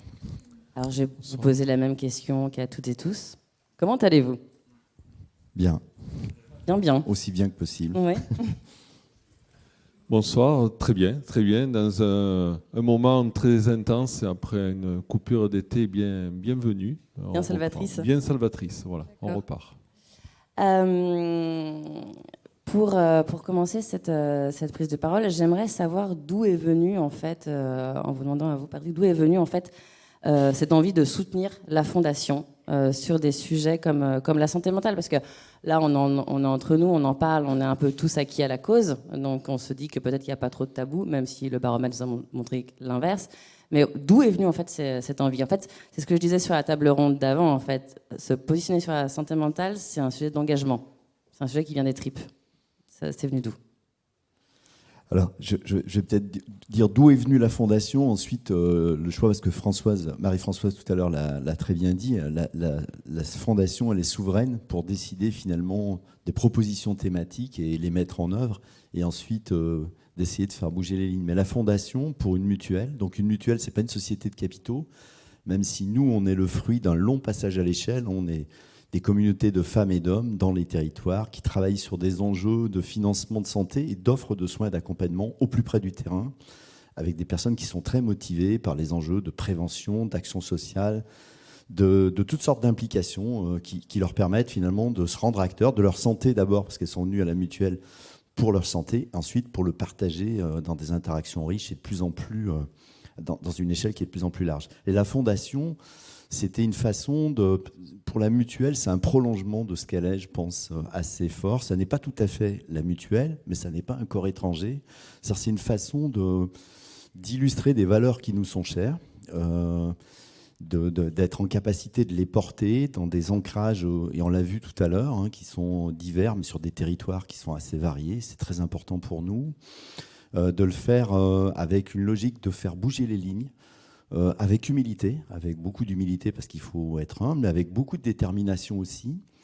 Et du coup, nous-mêmes étant acteurs et interacteurs, de participer à d'autres interactions avec des acteurs qui ne sont pas nous, mais qui donnent à voir des choses qui nous paraissent intéressantes, positives, qui nous font bouger les lignes. Et sans trop d'ambition, mais avec quand même l'idée que nous puissions ensemble continuer à œuvrer, au-delà de ce que fait la mutuelle, sur des enjeux qui le valent bien. Et sur la santé mentale, donc la fondation, finalement, à sa naissance, quand on est une mutuelle qui vient de loin, parce qu'on est fruit de passage à l'échelle depuis, qui nous emmènerait très très loin en arrière. Mais la mutuelle est toute jeune, elle est née en 2021. On a même créé un groupe à ce moment-là avec la Massif, un groupe mutualiste, un groupe non capitalistique. Et la présidente de la Fondation Massif, d'ailleurs Françoise Larreur, est dans la salle et je la salue amicalement. L'idée avec cette fondation, à travers ce thème, je pense, c'était l'idée de mettre en exergue, et on l'a vu à travers tous les témoignages qu'on vient d'avoir à l'instant, on voit bien qu'il y a un côté peut-être de moins en moins tabou, mais quand même, qui reste avec on voit qu'il n'est pas simple d'aborder cet enjeu, et on l'a vu tout à l'heure, par exemple, avec le témoignage qui a été fait des questionnements qui ont pu être posés à un certain nombre de personnes sur le terrain et des gens qui refusaient de répondre ou qui refusaient d'interagir. Donc il y a quelque chose qui n'est pas forcément naturel, spontané et large. Mais on voit bien que c'est un enjeu maintenant qui a essaimé et participé à la valorisation de cet enjeu, l'enjeu de santé mentale, l'enjeu de la capacité à communiquer, à interagir, à essayer de s'apporter tout ce qu'on peut faire, à rendre accessible aussi. Et on a beaucoup entendu ça, la capacité à rendre les choses atteignables et accessibles pour des personnes qui sont en souffrance. C'est un élément qui méritait une mise en lumière et peut-être aussi une capacité à essaimer. Et je pense que ce que fait la Fondation, c'est ça, c'est mettre en lumière, c'est essayer de participer à cet essaimage et c'est aussi donner à voir, à partager, à réfléchir. Et c'est ce qu'on fait cet après-midi ensemble, je pense. D'être effectivement tourné plutôt vers une démarche de solution, de soutenir le tissu associatif. En tout cas, on est dans une démarche de proposer des outils. En tout cas, je pense que les acteurs qu'on a réunis cet après-midi, ils ont, oui, cette ambition d'essayer d'avancer, on va le dire comme ça, parce que je pense que c'est pas... Et du coup, d'être moteur, moi j'ai senti de la détermination et de l'humilité. C'est exactement ce qui nous habite aussi. Nous, on est des gens assez déterminés, mais on sait que c'est difficile, qu'on est confronté à des enjeux qui sont lourds, qui sont vastes, et que parfois notre capacité à peser n'est pas toujours à la hauteur de ce qu'on souhaiterait. Mais le fait de s'en emparer, le fait d'être en capacité de communiquer aussi, je pense, et de donner à voir, à partager, voilà, au sens le plus noble du terme. Je pense que c'est un élément qui est très important. On est dans un... Moi, ce qui me frappe beaucoup, parce qu'on me dit, finalement, moi, depuis que je suis né, on n'a jamais su, je pense que personne n'a jamais su ce qui allait advenir. On n'a jamais su. Tous ceux qui sont capables de définir ce qui va se passer dans les 10 ans, ou c'est des gros menteurs, ou c'est des fous furieux, mais je pense qu'avec certitude, c'est très difficile de le définir. Mais par contre, ce qui est frappant dans la période que nous vivons, peut-être par rapport à beaucoup de périodes qu'on a pu connaître avant, c'est qu'elle a un côté, vous parliez d'éco-anxiété, c'est vrai qu'elle renvoie sur un tas de champs avec les bouleversements climatiques qui sont à l'œuvre, avec des enjeux de santé, des enjeux collectifs qui sont majeurs et qu'on se doit d'adresser dans un contrat social à refonder dans notre pays et dans bien d'autres, avec des enjeux géopolitiques qu'on croyait peut-être... pour des gens de ma génération, on pensait avoir tourné certaines pages, on se rend compte qu'elles ne sont pas refermées, qu'il faut être capable de les adresser. Et la somme de tout ça, ça peut renvoyer, en plus des problématiques que finalement tous les individus ont à vivre personnellement et ensemble, beaucoup d'interrogations, beaucoup de questionnements, peut-être beaucoup de craintes, beaucoup d'angoisses. Et en même temps, je pense que ça peut être générateur aussi de beaucoup de capacités individuelles et collectives, parce que c'est dans ces moments-là qu'il y a beaucoup de fondations, de refondations, et qu'ensemble, sans y prendre garde, en se mobilisant de mille et une façons, on arrive à bouger sans faire preuve d'angélisme. En tout cas, je pense que c'est ce qui nous habite ici, cette volonté de ne pas être passif, cette volonté de continuer à avancer, d'interagir et de faire société, tout simplement. Merci beaucoup. À travers le collectif, on parlait d'enjeux citoyens tout à l'heure, et je pense que c'est ce qui est effectivement la santé mentale. J'ai une question pour vous, Olivier Brenza. Voilà, quels sont les enjeux, les nouveaux enjeux après une seconde année d'existence pour la Fondation, à Aesio, mais également pour Aesio? C'est quoi pour vous les perspectives d'avenir? Alors vous m'auriez posé cette question il y a 2 heures à peu près, au milieu d'après-midi. Je vous aurais répondu trajectoire, rentabilité, business plan et autres ingrédients aussi intelligents, aussi intéressants. Pardon. Non, plus sérieusement, les contingences d'une entreprise restent les contingences d'une entreprise. Mais nous ne sommes pas une entreprise comme les autres. Nous sommes une entreprise qui s'engage. Alors on dit Aesio Mutuel, la fondation Aesio. Pour moi, c'est un tout. Une entreprise qui s'engage, je voudrais profiter, si vous permettez, de l'occasion pour remercier Elisa et son équipe qui sont dans la salle, qui s'engagent au quotidien au sein de la Fondation, qui nous ont permis d'être là ce soir, et on va matérialiser aussi leur action par une remise de prix tout à l'heure. Et je voudrais donc les remercier ici devant vous. Remercier plus globalement l'ensemble des collaborateurs et de nos élus qui nous soutiennent au quotidien et qui s'engagent. Donc une entreprise qui s'engage, notre président vient de le dire, dans un environnement qui a beaucoup évolué ces dernières années, qui va encore évoluer. Un environnement aussi qui a souffert du fait notamment de la dernière pandémie. Et donc je pense notamment à nos adhérents vers qui nous devons nous tourner, vers qui nous tournons, dans un mouvement de solidarité. Cette solidarité, on l'exerce au quotidien naturellement. Nous sommes une mutuelle qui ne pratique, une entreprise et une mutuelle qui ne pratique aucune discrimination, ni d'âge, ni de santé, ni de catégorie sociale ou professionnelle. Donc nous accueillons toutes les populations, nous les accompagnons au quotidien par des prestations que nous offrons.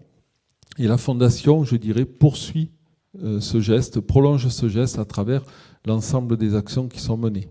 Ces actions, elles sont aussi le fait de nos collaborateurs, donc qui s'engagent, y compris dans les actions de la Fondation, et à l'image du coup de cœur du vote des collaborateurs que nous avons encore réalisé cette année au printemps et qui a été un succès et qui est vraiment, je dirais, une démarche appréciée par nos collaborateurs et que naturellement nous allons poursuivre dans les prochaines années. Un engagement aussi qu'on matérialise naturellement auprès de nos partenaires, associations, organismes et clubs que nous accompagnons, tant au niveau d'Aesio Mutuel dans les actions de partenariat que nous menons, qu'au niveau de la Fondation naturellement.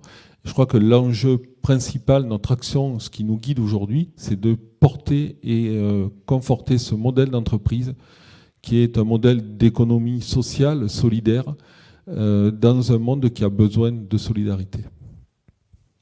Effectivement, vous agissez dans un monde qui est en profonde mutation. Vous l'avez dit, profonde mutation, incertitude économique, sociale, environnementale. Et vous avez parlé des votes coup de cœur que vous faites donc au mois d'avril, le mois de l'engagement. Le mois de l'engagement citoyen. C'est pas donné à toutes les entreprises effectivement de se mobiliser sur ce type de sujet. Et vous avez choisi un sujet comme thématique qui était quand même assez fort. Santé mentale et lien avec la nature. Donc ce vote coup de cœur a eu lieu au mois d'avril. Donc il y a eu un vote collaborateur et vote élu. Un bilan effectivement avec des lauréats et notamment un premier lauréat dont vous allez remettre le prix. Donc c'est le lauréat du vote coup de cœur. J'appelle Soigner l'anxiété des enfants, les reconnecter à l'environnement, le CHU, Robert Debré, s'il vous plaît.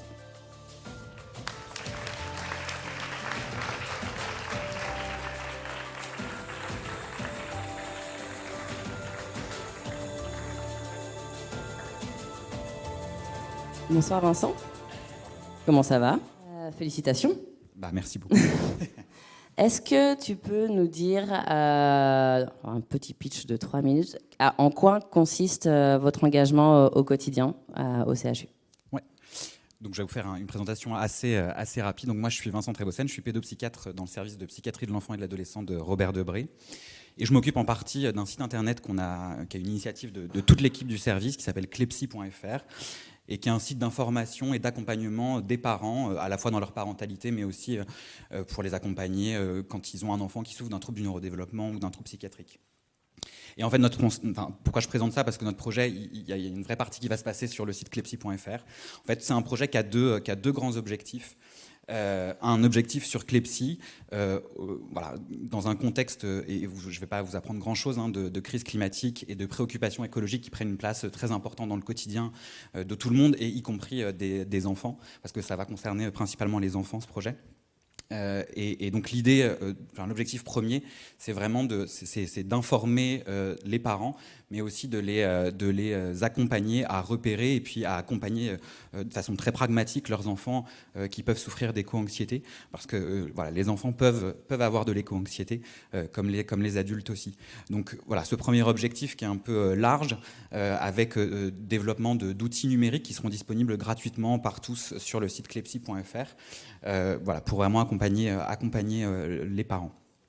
Le deuxième objectif, il est plus local, mais il est très en lien avec ce premier objectif. C'est une action qui va être menée au sein de l'hôpital Robert Debré, donc un hôpital pour enfants près du périphérique, dans le 19e arrondissement. Et en fait, ce deuxième objectif, c'est d'accompagner les enfants qui sont hospitalisés à l'hôpital Robert Debré à se reconnecter avec l'environnement pour à nouveau prévenir, repérer et les accompagner sur cette thématique qu'est l'éco-anxiété. Et donc ça va se faire au travers d'ateliers qui vont être développés dans le service, notamment la création d'un jardin thérapeutique et d'ateliers avec une orthithérapeute, mais aussi avec la création d'un séjour thérapeutique où les enfants hospitalisés seront accompagnés dans un séjour où la thématique sera la reconnexion à la nature. Bravo, merci beaucoup. On peut l'applaudir. Merci à la Fondation Aesio. Pour la seconde remise de trophée, j'appelle l'association On est prêt, prendre soin de l'éco-anxiété chez les jeunes.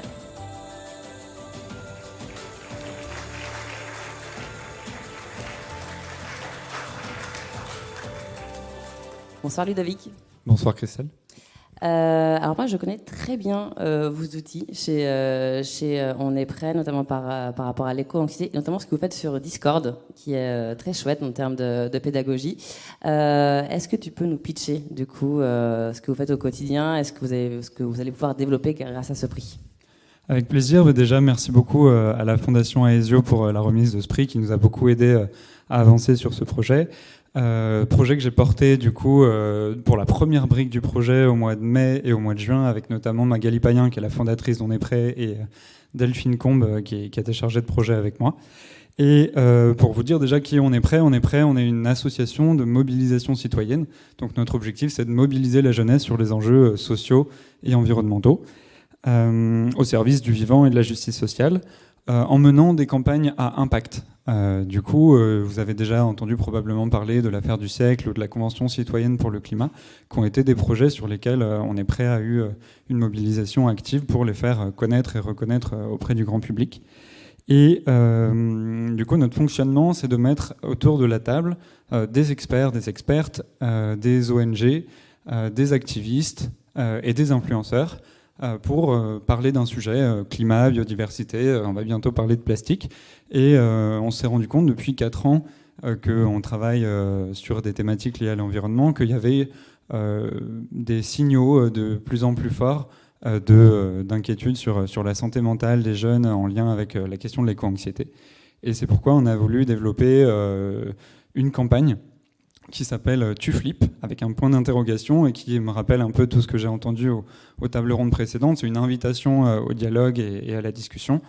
Et cette campagne, dont la première partie a eu lieu au printemps 2023, mais qui vise à vraiment se prolonger sur le long terme, elle vise à aider les jeunes 18-35 ans, qui sont notre public principal, à prendre soin de soi pour prendre soin du monde.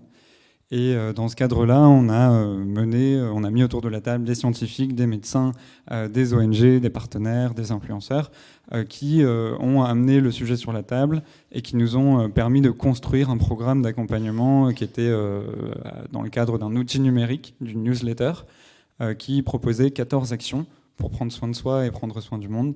Et parmi ces actions, on retrouvait notamment un test pour mesurer son niveau d'éco-anxiété. Ce qu'il faut savoir que les études sur lesquelles on a bossé nous ont permis de comprendre qu'il y avait à peu près 75% des Françaises et des Français qui étaient éco-conscients éco-conscientes, donc qui se disent inquiets et préoccupés des questions environnementales. 20% pour qui cette inquiétude elle est vraiment forte et elle nourrit des angoisses quotidiennes, et 5% qui sont complètement dépassés par ce phénomène de l'éco-anxiété. Et on voulait permettre à ces différentes personnes de trouver des réponses dans ce programme. Et du coup, c'était que la première brique de notre engagement sur l'éco-anxiété. On recherche encore des moyens pour continuer nos actions. Donc, si vous voulez qu'on se rencontre à la fin de cette soirée, je serai là-bas. Merci beaucoup. Bravo.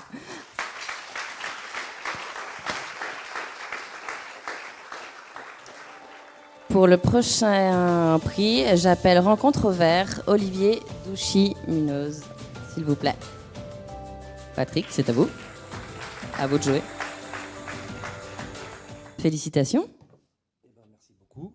Est-ce qu'il marche? Oui. Il marche tout à fait bien. Très bien. Ah, effectivement, entre la lumière et la chaleur. Ouais. Alors, vous voyez, je vais me présenter évidemment et représenter l'établissement pour lequel j'exerce ma fonction de chef de service éducatif. Donc voilà, je représente aujourd'hui Rencontre 93, qui est un établissement à la fois dans nos missions de prévention et également de la protection de l'enfance. Donc nous sommes situés sur la Seine-Saint-Denis, voilà, en plein cœur des prochains Jeux Olympiques et de la Coupe du Monde de rugby actuellement. Donc on est en plein cœur de Saint-Denis. Globalement, il y a quand même l'idée, en tout cas de Rencontre 93, qui a été créée et qui a ouvert en 2007. Et Rencontre 93 s'est agrandi. Au départ, c'était évidemment sur la question de la prévention et notamment de permettre aux jeunes déscolarisés ou en phase de l'être, voilà, c'est ouvert un atelier de jour, une alternative au placement, on peut l'appeler comme ça. Et puis c'est développé effectivement sur la question de la santé mentale, différents dispositifs et notamment un dispositif très innovant qui a ouvert en 2016 sur la question effectivement d'accompagner les jeunes dits en très grande difficulté avec des troubles psychiques importants, même de l'errance psychique. Et cette notion globale de Rencontre 93, et notamment en lien avec le projet, c'est à la fois sur l'éco-anxiété et de permettre et de mieux accompagner le public, parce qu'il y a quand même 8 services à Rencontre 93, principalement sur Saint-Denis et d'autres sur Tremblay en France notamment. Donc il y a un service d'accueil d'urgence, une MEX classique, donc c'est de l'internat.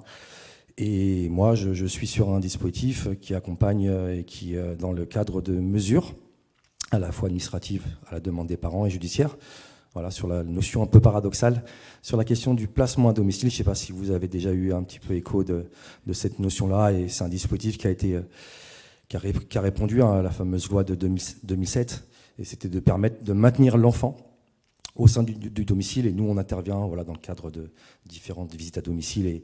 Et voilà, l'idée de ce projet-là, moi j'ai été aussi fortement invité par Léa, qui est plus parmi nous aujourd'hui, mais en tout cas j'ai une forte pensée à elle, parce qu'elle a été vraiment dans cette élaboration de projet.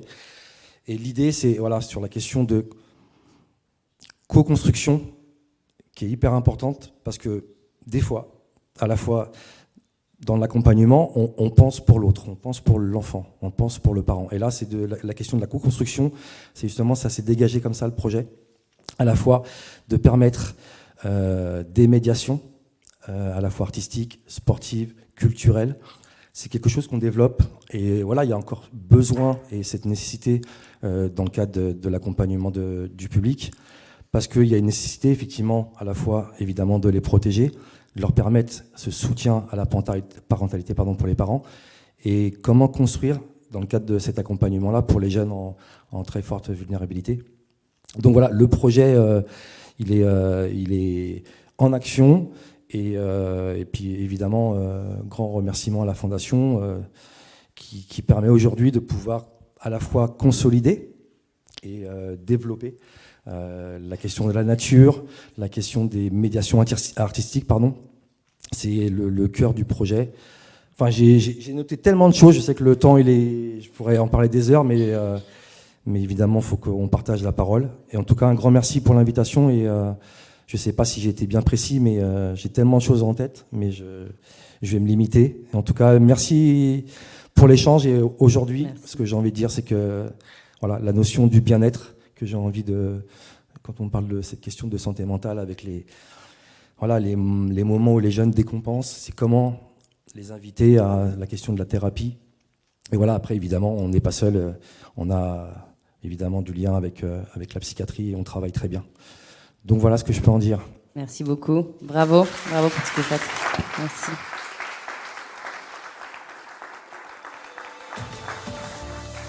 Pour le dernier prix coup de cœur, j'appelle l'association En passant par les Calanques, Nicolas Montagnard et également Alexandra Mathieu. Donc, Alexandra Mathieu, fondatrice du projet. Et bonjour, Nicolas Montagnard, je suis participant au projet et père aidant en santé mentale. Est-ce que vous pouvez du coup nous présenter votre projet ? Oui, donc ce projet, c'est un projet qui est développé à Marseille, dans ses environs, mais aussi en montagne. C'est un projet rêvé qui s'est concrétisé l'an dernier, qui est en train vraiment de prendre de l'ampleur. C'est un projet qui est à la fois un projet participatif, un projet solidaire et un projet inclusif. Un projet du coup qui s'adresse aux personnes en situation d'exclusion sociale et ou vivant avec des troubles psychiques et qui leur permet en fait d'emprunter de nouveaux chemins et de s'aventurer dans les calanques au quotidien pour renforcer leur pouvoir d'agir, améliorer leur bien-être. Et nous, on s'appuie sur une approche qui s'appelle l'intervention psychosociale par la nature et l'aventure, un nouveau sigle pour vous ce soir, l'IPNA. Et c'est un projet qui se développe avec plein de partenaires, du social, de la santé, de la montagne, de l'éducation populaire, et qui s'ouvre à tout le monde. Donc vous êtes tous les bienvenus pour venir marcher avec nous. J'insiste aussi sur le fait qu'il y a 2 axes. Un premier axe interventionnel et un autre axe qui est plutôt un axe autour qui a une visée d'évaluation partagée et continue, de mise en réseau des acteurs et qui a aussi pour objectif d'être dans une forme d'essaimage de cette approche l'IPNA qu'on a découverte et qui se développe beaucoup au Québec et ailleurs et qui aurait toute sa place dans vos pratiques, que vous soyez à Marseille ou ailleurs en France. Et Nicolas va vous présenter en quelques mots l'axe interventionnel. En fait, sont proposées une trentaine de rencontres, dont 3 week-ends à la montagne, 2 journées kayak, et également des réunions hebdomadaires. Lors de ces réunions hebdomadaires, elles se font en plein air. Ça permet d'accueillir des nouvelles personnes, de tirer les fils des expériences vécues et de co-construire les prochaines sorties. Et que vous dire encore d'autres, sinon que les gens deviennent de plus en plus. Ce sont beaucoup de personnes qui sont très isolées socialement. Quand on leur demande un numéro à appeler en cas d'urgence, pour certaines, elles n'ont aucun numéro à nous communiquer et on se rend compte que en marchant ensemble, en faisant connaissance avec d'autres personnes, il y a toute une famille qui s'agrandit et que ça fait beaucoup de bien à tout le monde d'être à la fois dans la nature, dans un environnement immédiat et aussi on les invite à se confronter, à être exposés à des aventures, petites et grandes. Et ça aussi, les études démontrent qu'en étant exposés à des défis, ça permet aussi de découvrir de nouvelles potentialités ou de redécouvrir des capacités qui sont parfois un peu oubliées. Super, merci beaucoup, bravo à vous, merci. Félicitations.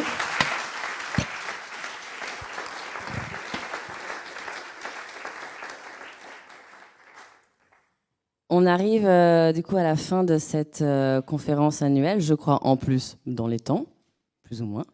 Je pense que ce qu'on a toutes et tous effectivement retenu de cette soirée, c'est que on en est au début finalement du combat contre la déstigmatisation sur les clichés qui ont encore la peau dure sur la santé mentale et même si on commence à en parler, qu'est-ce que ça veut dire ? Est-ce que je suis légitime pour en parler ? Est-ce que je suis légitime pour demander de l'aide, et puis quand je demande de l'aide, est-ce que finalement cette vulnérabilité, est-ce qu'elle sera pas finalement assez mal vue ? Et en fait, je pense que c'est aussi l'enjeu de ce type de journée, c'est aussi de faire que finalement la vulnérabilité, au final, elle gagnera et sera davantage une qualité qu'une faiblesse. Et puis voilà, de rappeler aussi que voilà, la santé mentale, et on l'a assez dit, voilà, c'est pas un enjeu individualiste ni individuel, c'est un enjeu collectif, c'est un enjeu citoyen. Vous l'avez dit, à travers les collaboratrices, les collaborateurs, les porteuses de projets, les porteurs de projets, les personnes qui ont organisé effectivement aujourd'hui cette journée, l'engagement au quotidien, et puis l'engagement des personnes sur le terrain. Et je pense que c'est ça aussi effectivement qui fait beaucoup la différence. C'est voilà, l'engagement sur le terrain. Et donc, du coup, je vais amener toutes les personnes qui ont participé aux tables rondes, au pitch et également au billet d'humeur à monter sur scène pour une petite photo de fin. Merci à toutes, merci à tous. Et bien sûr, après, il y aura un cocktail.